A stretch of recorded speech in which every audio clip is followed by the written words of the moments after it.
Ang haba niya. So today, mag-unbox tayo ng in-order ko dito sa TikTok. Sabitan ng mga kortina kasi nga wala tayong sabitan ng kortina. Yung sabitan ko ng kortina, ano lang yun siya eh.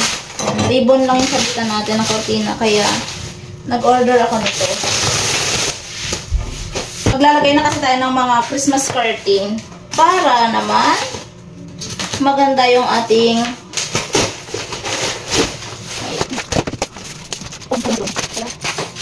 okay. Wala nang laman. So ito, ang ganda. Ang ganda kasi ang kapal niya, guys. So saktong-sakto sa ating ilalagay na cortina. So ito yung kabitan niya.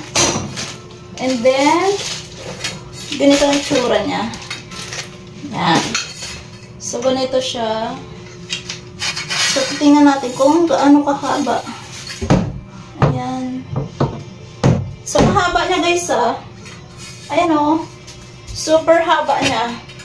Oh. Ayan. Ang haba niya. Ayan. Pwede din ganito. Pwede din siyang palitan. Pwede siyang i-extend mo.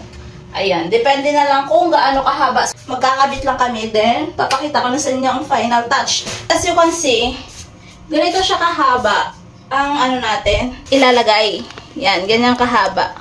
Mahaba siya actually, ah. Ayan, so, pag in-extend mo to, so dito ka siya kasi ilalagay dito sa taas. Ayan. Kasi para sakto yung, ano niya. So, ganyan siya, oh, kahaba. Ayan.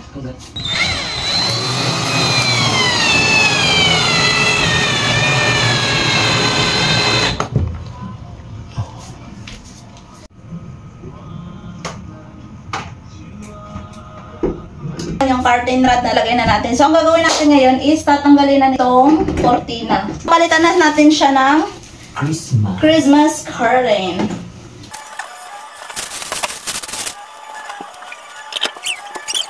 Ayun guys, ang ganda na ng ating cortina. Mamayang gabi ipapakita ko sa inyo kasi medyo hindi siya emphasize pa kasi merong ilaw. Pero maganda siya. Maliwanag sa labas. Ayan, oh. Ayan, ang ganda niya. 3 lang pala ang kasya.